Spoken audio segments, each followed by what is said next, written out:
15-കാരനായ മകനെ രക്ഷിക്കുന്നതിനിടെ പിതാവ് വെടിയേറ്റു മരിച്ചു. രാജ്യ തലസ്ഥാനത്തെ നന്ദ്നാഗിരിയിൽ വ്യാപക പ്രതിഷേധം.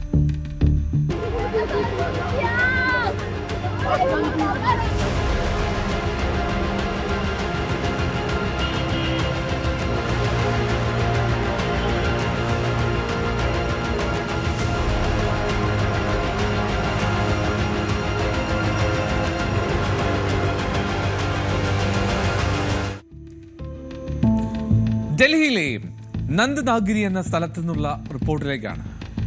മുഹമ്മദ് ഉമറുദ്ദീൻ എന്ന 35-കാരനാണ് സ്വന്തം മകനെ രക്ഷിക്കാൻ വേണ്ടി ആ സംഘർഷ സ്ഥലത്തേക്ക് എത്തുന്നത്. ആ ഇടപെടലിനിടെ ഉണ്ടായത് അദ്ദേഹത്തിന് നേരെ ഒരു വെടിയേൽക്കുന്ന സാഹചര്യം. അവിടുത്തെ ബാഡെ എന്ന സ്കൂളിന് സമീപമായിരുന്നു ഈ തർക്കവും സംഭവങ്ങളെല്ലാം അരങ്ങേറുന്നത്. വെടിയേറ്റു വീണു ഒരാൾ എന്ന സംഭവം അറിഞ്ഞ് പോലീസ് എത്തും മുമ്പേ തന്നെ നാട്ടുകാർ ചേർന്ന് ഉമറുദ്ദീനെ GTB എന്ന ആശുപത്രിയിലേക്ക് പ്രവേശിപ്പിച്ചുവെങ്കിൽ പോലും രക്ഷിക്കാൻ കഴിഞ്ഞില്ല. ഡോക്ടർമാർ അവിടെ എത്തിയപ്പോൾ തന്നെ മരണം സംഭവിച്ചു എന്ന് ഡിക്ലെയർ ചെയ്തു. ഫോറൻസിക് സംഘം സ്ഥലത്തെത്തി തെളിവുകളൊക്കെ ശേഖരിച്ചു. പ്രായപൂർത്തിയാകാത്തവരാണ് ഈ പ്രതികൾ എന്നാണ് ലഭിക്കുന്ന സൂചനകൾ. ഈ കുട്ടികൾ തമ്മിലുള്ള തർക്കത്തിനിടെയാണ് ഈ വെടിവെപ്പ് നടക്കുന്നത്. അതിന് തുടക്കം അങ്ങനെയാണ്. ഉമറുദ്ദീന്റെ മകൻ ട്യൂഷൻ കഴിഞ്ഞ വീട്ടിലേക്ക് നടന്നു വരുന്ന സമയം, അപ്പോൾ അവിടെ വെച്ച് ഇവന്റെ സുഹൃത്തുക്കളെ കുറച്ചു പേർ സംഘം ചേർന്ന് മർദ്ദിക്കുന്നത് കണ്ടു. അങ്ങനെ അതിൽ ഈ ഉമറുദ്ദീന്റെ മകൻ ഇടപെടുകയാണ്. ഈ സുഹൃത്തുക്കളെ രക്ഷിക്കാനായി ചെന്നതോടുകൂടി ആ തർക്കം രൂക്ഷമായി. മർദ്ദനമേറ്റു. ഉമറുദ്ദീനെ ഉടൻ തന്നെ വിളിച്ച് ഈ മകൻ കാര്യം പറഞ്ഞു. വലിയ തോതിൽ മർദ്ദനമേറ്റു. അങ്ങനെയാണ് വളരെ പെട്ടെന്ന് തന്നെ വീട്ടിലായിരുന്ന ഉമറുദ്ദീൻ ഓടിയെത്തുന്നത് ആ സ്ഥലത്തേക്ക്. ആ സ്ഥലത്തെത്തി കാര്യങ്ങൾ അന്വേഷിച്ചു. ഈ തർക്കമുണ്ടാക്കിയ മർദ്ദിച്ചവരെ പിടിച്ചു മാറ്റി. അവരൊക്കെ തിരികെയും ചെറിയ സംഘർഷമൊക്കെ ഉണ്ടായി. ഈ സമയത്താണ് ആ കൊലപാതകം, വെടിയേൽക്കുന്ന സാഹചര്യം ഉണ്ടായത്. ഉമറുദ്ദീന്റെ ഭാര്യ സഹോദരി तो जिनके उन्हें तो छोड़ दिया, जिनसे हो रहा था मेरे भांजे को पकड़ लिया, कह दिया कि ये C3 का रहने वाला लड़का, इसे पकड़ो और इसे मारो। मेरे भांजे को खूब मारा उन लड़कों ने, बहुत सारे थे। फिर मेरे भांजे के कपड़े वपड़े भी फाड़ दिए। फिर मेरे भांजे ने अपने पापा को फोन करा कि पापा जल्दी आ जाओ, मेरे जीजा चाय पी रहे थे। मेरे जीजा जी छोड़ के चाय चले गए। वहाँ जाकर देखा तो उसे मार रहे थे मेरे भांजे को। फिर इतने में उनका खबर आई कि गोली लग गई उनके। जी उस वक्त जीजा और बहन दोनों गए थे? जी दोनों गए थे.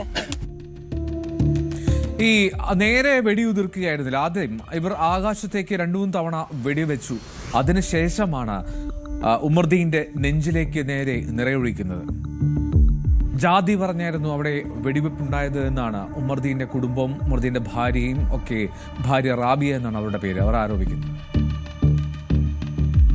मेरा बेटा ट्यूशन गया था। मेरा बेटा ट्यूशन गया था, वहाँ से आ रहा था तो वहाँ लड़ाई हो रही होगी। तो उन लोगों ने कहा इसे रोका, रोक के ना इससे पूछा ये C3 का है, इसे मारो। इस मुसलमान है, इसे मारो, ठीक है। और इसको इतना मारा कि इसके कपड़े तक, तो इन अपने लड़कों को बुला लिया होगा, साथ के 2-3 जने थे ये, उनको भी बच्चों को इतना मारा कि वो चप्पल छोड़ के भागे, एक का सर फाड़ दिया। और अम्मी रुको एक मिनट, उसे इतना मारा इन्हें बच्चों को, तो इनने मुझे फोन करा, पापा जल्दी आओ, मुझे बहुत मार रहे हैं यहाँ के लड़के। सोनू और उसका भाई सरदार, ये सब मुझे मारे, उसके साथ के जो लड़के। पापा मुझे, तो इसके पापा चाय पी रहे थे, हम जैसे गए ना तो भीड़ लग रही थी। तो वो बोले, इसके पापा ने जैसे बेल्ट उतारी ना वहाँ पर मारने के लिए, तो भीड़ इधर होके ना वहाँ से अड्डा चलाने लगी वो। फिर हम इधर से हमारी तरफ से भी 1-2 अड्डे चले अपनी സേഫ്റ്റി के लिए. റാബിയ ഉമറുദ്ദീന്റെ ഭാര്യയാണ് സംസാരിച്ചത്. അവർ പ്രതികളെന്ന് ഇവർ പറയുന്ന ആളുകളുടെ പേരുകളൊക്കെ പറയുന്നു. പക്ഷേ ഇതുവരെയും അവരിലേക്ക് കണ്ടെത്താൻ പോലീസ് കഴിഞ്ഞിട്ടില്ല എന്നാണ് മനസ്സിലാക്കുന്നത്. എന്താണെങ്കിലും വിവാഹ വാർഷിക ദിനത്തിലായിരുന്നു ഉമറുദ്ദീന്റെ ദാരുണാന്ത്യം. ട്രക്ക് ഡ്രൈവറായി ജോലി ചെയ്യുകയാണ് അയാൾ. അന്ന് അവധിയൊക്കെ എടുത്ത് വിവാഹ വാർഷികം ആഘോഷിക്കാനുള്ള തിരക്കിലായിരുന്നു, തീരുമാനത്തിലായിരുന്നു ആ കുടുംബം മുഴുവൻ. പക്ഷെ അന്ന് തന്നെ ആ വീട്ടിൽ ആ ഗൃഹനാഥന്റെ അന്ത്യം സംഭവിച്ചു. എന്താണെങ്കിലും കുറ്റകൃത്യം നടന്ന സ്ഥലത്ത് വലിയ പോലീസ് സാന്നിധ്യമുണ്ട്. ആ പോലീസ് സാന്നിധ്യത്തിന്റെ സാഹചര്യം അങ്ങനെയാണ്. എന്താണെങ്കിലും കൂടുതൽ വിവരങ്ങളിലേക്ക് പോലീസ് പോകുന്നു. അതിൽ ഒരു പ്രതികളെയൊക്കെ ഉടൻ തന്നെ പിടികൂടുമെന്ന പ്രതീക്ഷയാണ്.